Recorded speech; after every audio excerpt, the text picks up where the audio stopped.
Testing. 1, 2, 3. 1, 2, 3. Just making sure that there's audio. Making sure we can see the chat. Oh, there we go. That's better.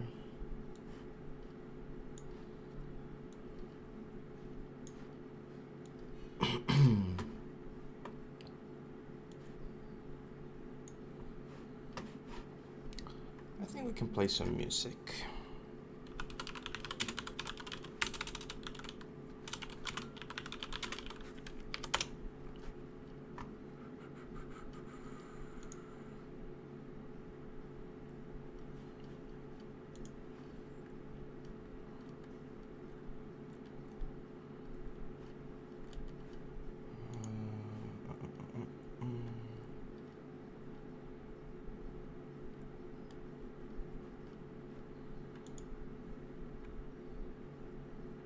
There we go. Ah, come on.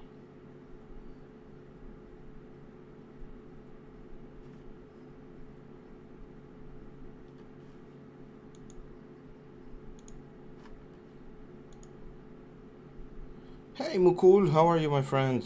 Welcome. Hey Angry. Nice. What course did you got? The cinematic one, the latest one, or which one was it? Hey Alex, how are you? Things are going very nice over here, very well. Today we're gonna be taking a look at the portfolios. This is the first time we do like a live portfolio review. So if you guys want to submit your files, if you haven't submitted it yet, you're gonna find the link in the description of this live stream. Hey, Alien Cat, welcome to the stream. I'm trying to find some music, but I can't find the Riot, the League of Legends music. Oh, there we go. Spotify creators. Let's open. There we go. This is it. Okay, let's play here.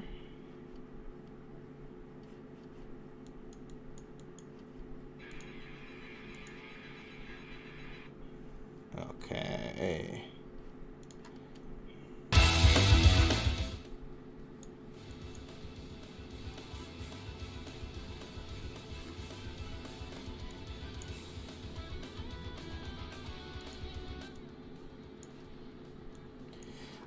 CSDFX. Yes, everything is uploaded. Let me show you guys because I feel like some of you guys have missed some of the uploads.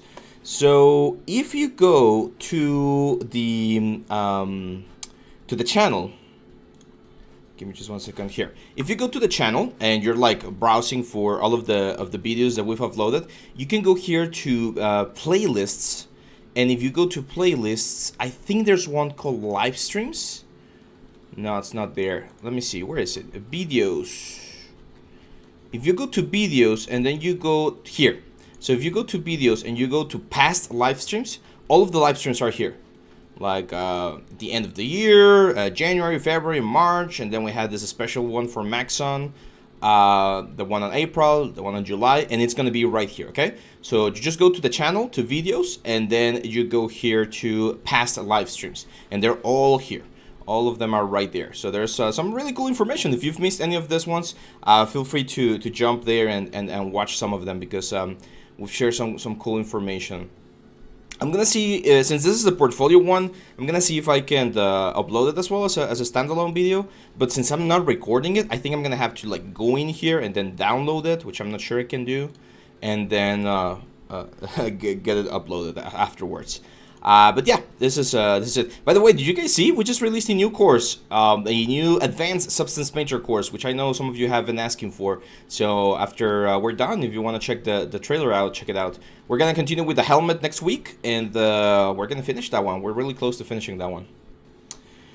Cool. Let me know if the music is okay or if it's too loud, because I don't wanna make it super difficult to listen to. And let's go to the portfolio.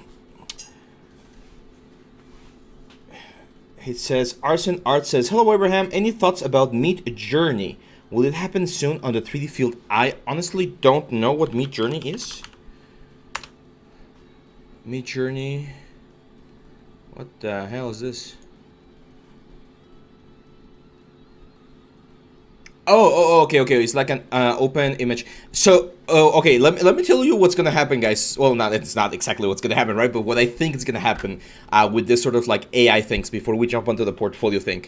I think the AI things are gonna be a really, really good way to kickstart the creative process, right? Because I can very easily just go here, and even if I'm not an illustrator, I can just like give it like prompts and stuff, and I can get an idea of what I want things to look like or what I want to see.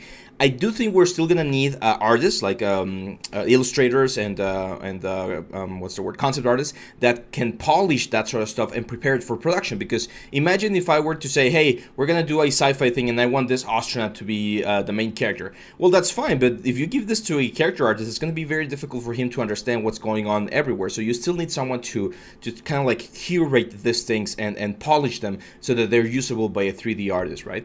I do think eventually we are going to have like 3D models that are going to be able to be generated this way. I mean, we already have photogrammetry, which is an amazing tool. But remember, guys, at the end of the day, all of these things are just tools that make it easier to get to a finished product or to a finished idea without having to spend that much time or money, right? So, but they're tools. We still need the artist because the machine doesn't know what's a good image and what's a bad image. It just creates images, and most of them are really, really cool, but some of them are not really useful for what we're gonna be doing. So, for instance, like this, right? Like you give the machine a prompt and it's gonna produce all of these different characters. Fine. Very cool, very polished, amazing characters, but who is gonna say which one of these characters is actually gonna be usable on the film, on the game, or whatever? We need someone to do that, right? And we need someone to say, okay, we want to use like this girl right here, but we're gonna change this, we're gonna change that, and then you again need to polish. So yes, it's something that's gonna like revolutionize the way we do art, especially concept art. But that doesn't mean that it's going to make concept artists disappear. It's the same thing that they thought about the 3D photogrammetry. They thought that with photogrammetry, then artists are no longer going to be able to, or we're no longer going to need modelers because you can just scan everything. But that's not the thing. There's still going to be things that can't be scanned because they don't exist, and you need to create them from scratch, right? So let's start. As you guys know, we always start by who submitted first, so or last. So it's gonna be Norberto A. Herran portfolio review. It says, hi Abraham, thank you for sharing your tutorials. I found solutions to problems I haven't faced before, as well as new ways to improve my workflow on your tutorials. I would love to hear your opinions and criticism on my portfolio. I'm Norberto from Puerto Rico. I studied 3D animation for 3 years between 2012 and 2016, but had to make career changes and relocate to the US due to an unfortunate event. Towards the end of 2019, I slowly rebuilt my portfolio while learning new methods and updating my pipeline. I'm a 3D design modeler, mostly interested in hard surface, but I'm also open to taking on other types of jobs. I would love to hear your opinion. What should I focus my energy? What should I focus my energy next? And what kind of job would be best for me? Again, thanks for everything and keep it up. Thank you, my friend. Thank you. Ooh. This is very cool. Okay, let's see the portfolio. I just want to see this, guys, because they look really cool. See, this is a style I would love to be better at. I'm not that great at the traditional, like stylized things. I tend to make things a little bit more realistic, but this one's pretty cool. I like it. Even the render is really clean. I mean, you pretty much nailed this. That's a really nice piece. Are these your sketches? If this is your ideas, then you have a really nice like traditional fundamentals, which is always a good thing. But you did mention that you want to be a hard surface artist, and this is what I would expect to see from a hard surface artist. So yeah, this is the kind of thing we've mentioned this before. It's not that it's a bad model; it's just that it's a simple model, right? Anyone can do this sort of thing, relatively easy. So unless you were okay, I like the animation. That's interesting. That's cool. But unless you were to like model the whole like environment and more little pieces like this guy. I would probably not add this to my portfolio just because again it's a simple piece, and especially given the fact that you have more advanced pieces like this one right here. Like this is really good. I'm just looking. Do we have a wireframe? Hard surface artists are always going to be like scrutinize a little bit more when talking about the wireframe, because that's one of the important pieces of the pipeline. The clay render looks amazing. I think the textures look a little bit too, I'm not sure, like gamey. Is that the word? I mean, they look really good. Don't get me wrong. I'm just trying to like contextualize, or it might be the render, because like the tires, they don't look like rubber. So it looks a little bit fakey, like plasticky, I would say. That would be my change for you, my friend. Okay, yeah, this is a very, very dense mesh, which is expected for this sort of models. Careful there, there's a weird pinch over there on the topology. But yeah, this is completely usable. This is totally production ready, so congratulations on that one. I mean, if you want to do that sort of stuff, that's great. Again, careful with the simple models. It's not that they're bad. Like, this is a really nice render, like a nice product render. And I know that the attention to detail of modeling every single piece is really important. But this is where I would probably like combine a couple of the things into a single like project, right? Like the Lego Man and this thing, since they're like relatively simple characters, I would probably combine them into a single one. This one's very cool though. Hard surface, like this sort of hard surface stuff, I don't I don't have the patience to do things such as this, because I don't feel as passionate about sci-fi as I do about fantasy. Yeah, this is great. Again, texturing wise, it looks fakey. I think it's the amount of like metallic that you're using, or the intensity of the bump map here. Like, I don't particularly love the textures. I love the color scheme. That one's pretty cool, but I think the textures could be a little bit better. The model is amazing. How many polygons do you have? 3.5 million. Yeah, for an object like this, it's completely expected. Oh, perfect. Udin workflow. That's great. So yeah, I think the model is amazing. I don't love the textures. I'm not saying they're bad textures, but I think they could be better. Especially the shininess of the things look a little bit weird. This one's pretty cool as well. I like it. Yeah, I mean, you have a very, very strong like modeling and texturing portfolio, even for, well, it looks to me a little bit more for film and commercial. And given that you created that stylized thing, I think you could maybe apply to a like cinematic studio or like a commercial house. Because you do have all the like necessary stuff. If you want to transition into games where there's a lot of there's a lot of demand for hard surface modelers due to the environments and stuff, you definitely need to learn the retopology and baking process to create low polys, because this models of course wouldn't fly on a game system. But yeah, I mean, congratulations, man. This is a really, really good portfolio. I know that Norberto might not be right here on the views right now because we're on the live. But if he sees the video later, he'll be seeing this review, of course. Very good. Let's go now with Alejandro. Hi. First, I would like to thank you for all the tutorials and content. They had really helped me a lot through these years of my career. I would love to hear your comments, feedback on my portfolio and projects. My name is Alejandro Trejo, 2D, 3D artist and graphic designer, currently studying a career in animation. I've been doing many projects related to particle and fluid simulations, 3D character animation, video game development, 3D modeling and sculpting, and much more. Thanks for taking the time to look at my projects. I really appreciate it. For last, I have 2 questions related to my work. What can I improve as an artist after seeing my variety of work? What would you say is the area inside the animation industry where you see I have potential growth? Okay, I'm gonna go to the art station just because it's a little bit easier to see everything. Okay, perfect. So here's we were talking about this yesterday actually here at the studio, and I find it a little bit unfortunate that a lot of universities nowadays focus a lot on teaching all of the things to students, where it's more important to see a basic thing and then specialize in something a little bit more. What I mean by that, there's a famous saying that says, jack of all trades, master of none. So you know a little bit about everything. I can see here that you know a little bit about everything, but I don't particularly see one piece that's like super polished, except for this one right here. I think this is one of the more like the strongest pieces, and I'm gonna tell you why in just a second.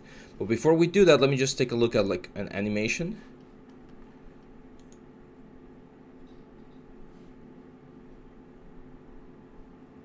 Okay, not bad. I'm not hearing any audio, and the movements and everything look nice and fluid. They look natural. And I can tell you they look natural because I've been seeing a lot of series with my little kid, and the animation on those is really, really bad. Daytech. Latex Studio, hi, my friend. So yeah, for you, my friend Alejandro, I think you know the basics of everything. Like you know about sculpting, you know about drawing, you know about Blender, you know about rendering, you know about modeling, texturing, even animation. For your first question, the first question or the second question was, what would you say is the area inside the animation industry where you see I have potential to grow? I would say you definitely have a future in modeling, texturing, and look dev, which is this sort of things right here. And based on the little animation that I saw right there, I would say animation is also one of them. I would not recommend you go into drawing. These drawings, they're okay, but they're not at the level as we were speaking that you would expect to see on a production house. Like this model is fine, that model is fine. Like I can see you enjoy modeling. I can also see that you like this sort of like graphic design sort of stuff, but I wouldn't say that the graphic design is up to the level that you might need for the industry. So I would give you those two. Like I would say focus on one of those two. Either become an animator and go full on animation pipeline, like learn all of the things that you can about animation. I'm not the guy to learn from. I'm gonna be honest there. I'm good at the basics of animation, but only there. After that, my skills are not up to the level of the industry. And on this ones, I think one of the things that you could really improve is the rendering. The renders right here look a little bit too flat. We just released the cinematic course, and I think that one could be of benefit to you, because right now it just seems like a big like soft light. There's no shadows, there's no contrast, there's not a story being told on this particular piece, but the model looks really good. Like the materials and everything, they look nice. So I know that if we added a more interesting light setup to this whole thing, everything would look a little bit better. See, the wireframe is fine. It's a little bit dense on a couple of things, but it looks very nice. So I would encourage to that would be my answer to your first question. What can you improve? Your rendering. You can definitely improve your rendering to present your work in a better light, pun intended. And yeah, that's pretty much it. That's what I would say to our friend Alejandro right here. Cool. Let's go with Danny. It says, hello Abraham, thank you so much for the channel and the courses. I even got one for free. Nice. You're the best teacher explaining complicated things. I learn a lot. My goal is to become a character artist. I love cartoons, stylized, and also fashion, but having a hard time landing a job. Where should I improve more? Thanks. Okay, let's take a look. Oh, Alex, you're here on the channel. Great. Yeah, hopefully all of that helped you, my friend. So let's go with Danny Birdie Liao. Okay, so Danny says he wants to be a character artist, and he wants to be a stylized character artist. So this is the thing. You're going for a very specific niche in the industry, right? Like we have the character artist, and then we have like separate versions of a character artist. My suggestion would be, don't go only for stylized character. Try to cover everything regarding characters, like realistic, toon, stylized, because that's gonna open more doors. If you just, I think the word is shoehorn yourself into one specific subset of the character artist pipeline, I would say it's going to be a little bit more difficult, because if there's no project involving stylized characters, then you're not going to be as useful in that specific team. Now, one of the first things I'm noticing is the proportions of your characters, and they are really good. Like the face, that's a really nice and realistic face. It's very common for people to struggle with the faces, but like this one, I really like. I do think the textures are not there yet. They look a little bit weird, to be honest.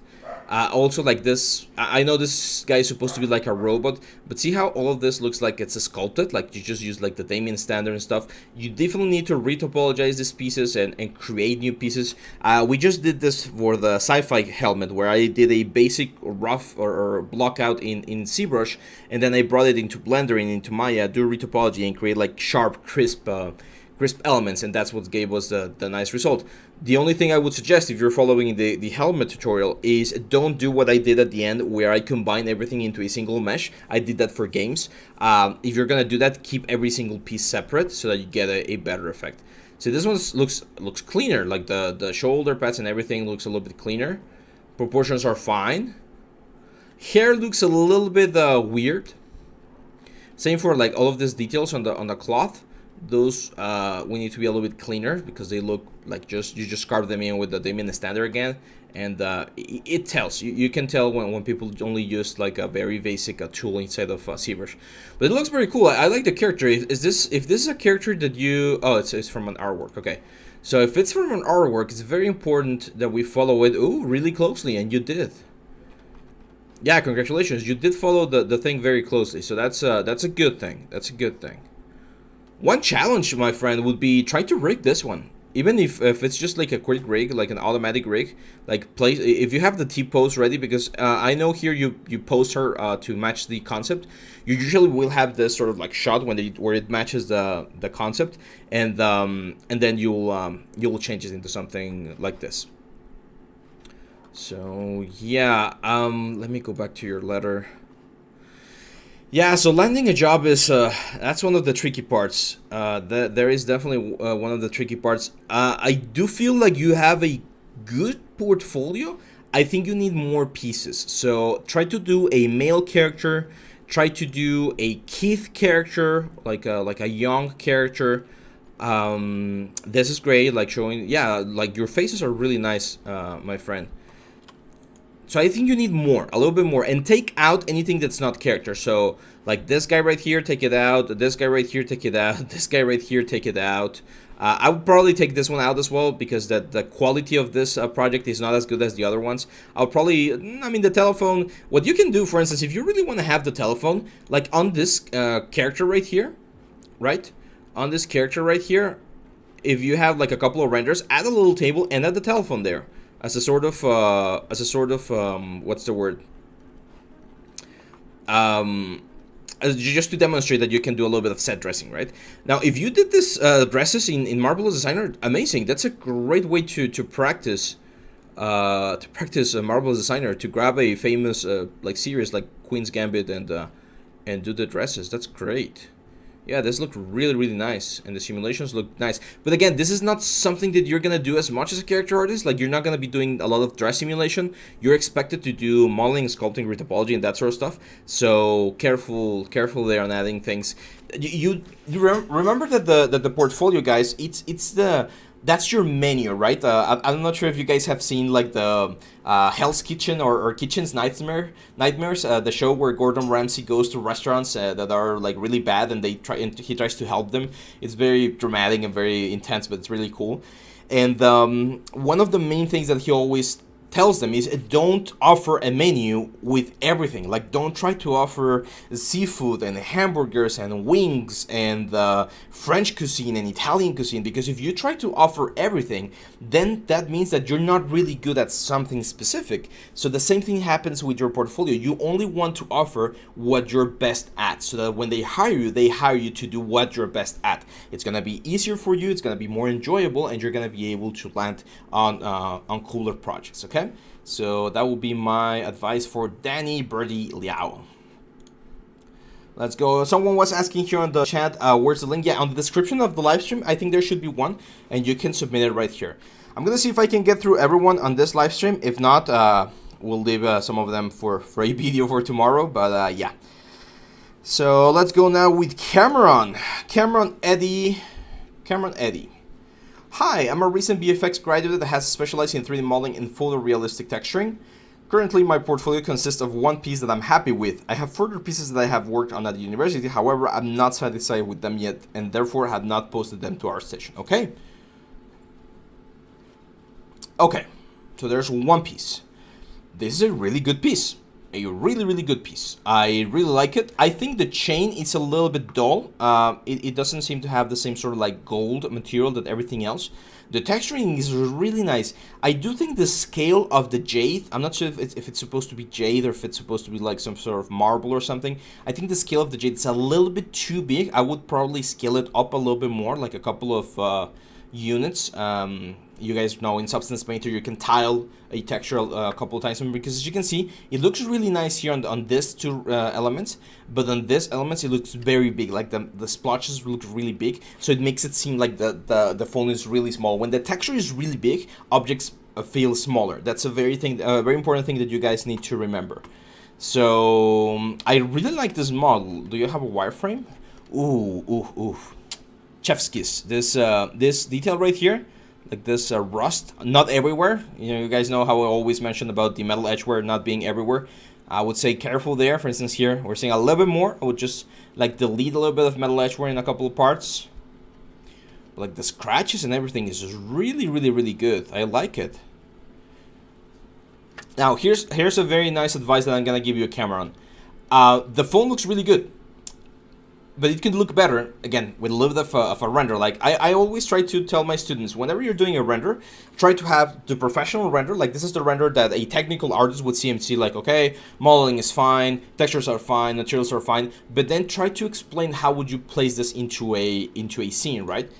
You guys know that in Polyhaven, the site that we use a lot, there's this models option, right? So in the case of Eddie, he could go, or you could go, Eddie, and just download this like wooden crate, or download this table or this table, and just place the telephone on top of the table, place a wall on the back, and do a render with a nice light coming from a window, so that we can see how this thing would be on a specific setup, right? Because right now it's on isolation. It's like on this super clean room, like in the Matrix, right? Like just a white room, and it showcases the object very nicely, but it doesn't showcase it in context of the whole of the world, right? So by having just a table, a wall at the back, a nice camera, nice light coming from like a window with a nice shadow, stuff like that, and you can create a shot, if you wish, like a frame, a scene where it looks like this is like we're expecting something, like an establishing shot. We talk a lot about that on the cinematic course. Again, I'm sorry if I'm doing a lot of promotion, but all of these concepts that's why I wanted to create that specific course, because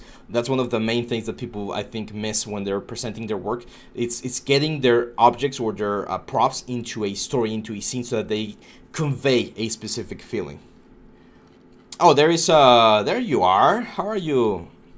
Is that you, Eddie? There's a wireframe here. Okay, let's take a look. Okay, yeah, that's perfectly fine. That's a really nice, clean wireframe. This is, of course, for like a film or like a commercial, and that's why, again, doing some like a small little scene, just a small little still life scene, would be so nice to add on top of this. Like, don't delete anything of the from this. Just add one more render where you can see the object in a shot. Okay. So yeah, there we go, man. I mean, if you can start producing things at this level, if you do 5, 4, or yeah, like 5, 6 more pieces like this, you're gonna be in a great position. Your portfolio is gonna be really, really good. It definitely seems like you're gonna go for the modeler and prop artist. And if that's the case, that's perfect. I would suggest, again, doing the typical stuff, like a car is always a good idea. Some sort of like gun or bazooka, like some sci-fi, like a really complex model is always good as well. Doing something organic is also nice if you can do something like that. Like I've been trying to do floating. I've been trying. I want to do one of these things. Yeah. We went to a pool a couple of days ago with my kid, and they had one of this, and I was like, hey, we could do something like this with Marvelous Designer. And it's a good way to showcase that you can also do this some sort of like organic looking things, right? Because there's a lot of props that you need when you're doing like a commercial or like a movie. So all of those are great ideas. That's a great work, Cameron. Make sure to keep up the good work and do more. We need to do more. So let's go now with Vive. Oh my god, that's a complicated name to pronounce. Vive more. Hi Abraham, my name is Vive more. I'm hopefully not butchering that name. From India, I'm aspiring to be a 3D artist and will always be grateful to you for the amazing tutorials. You are welcome. I have submitted the link to my portfolio. Looking forward to your feedback. Let's take a look. Okay, so we have a couple of pieces here. First of all, we have this bridge. City environment for production. Okay. So, I think it's an interesting project. I don't think it might be portfolio ready, to be honest, because a lot of the buildings are just like boxes. I know that we can project like textures from real buildings into the boxes, and as long as they're far away, you can get away with being like super simple geometries. but it looks a little bit weird, especially like the bridge. I can see you spend quite a bit of time on the bridge, and the bridge is just floating at the pillars. Usually these bridges have like really strong like concrete pillars that go all the way into the riverbed, so make sure to add that. And but I would say this might be not finished just yet, so I probably would take this one out of my portfolio for now.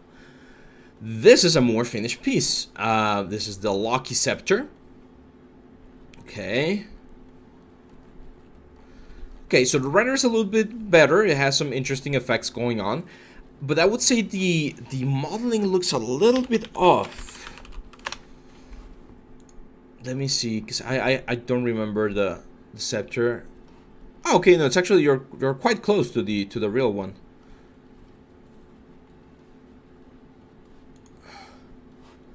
Yeah, you're quite close actually, so that's nice.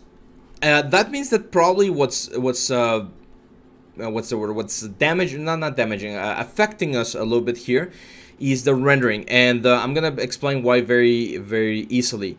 Whenever you have a metal object or an object that reflects a lot of light, metal, glass, stuff like that, you need an HDRI. You need a high dynamic range image. You need this 360 like sky dome, because otherwise metals look really fake. As you can see here, it looks really fake, really flat, and that's because there's not a lot of things that metals are reflecting.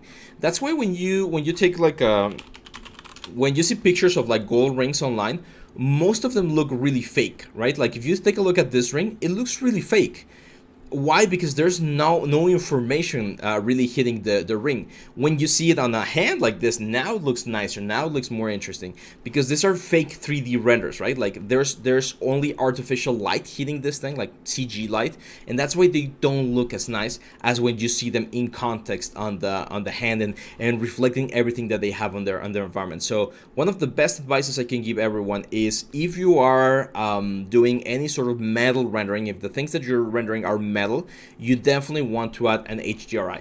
Now, it doesn't mean that the HDRI that you are adding has to be like a super complex scene. Again, here in Polyhaven, if you go to the HDRIs and if you go to the studio lights, there are a lot of studios that are really clean, like this one right here, this one right here, like this one's right here. And as you can see on the reflections tend to be clean. Even this one's right here, like this one, so with the infinite backgrounds, all of this are very useful because they have objects and they have things, and the light works the way realistic light works, so you're gonna get a render that looks a lot better. I would like bet that if you added one HDR to these renders, they would like dramatically be improved on the element.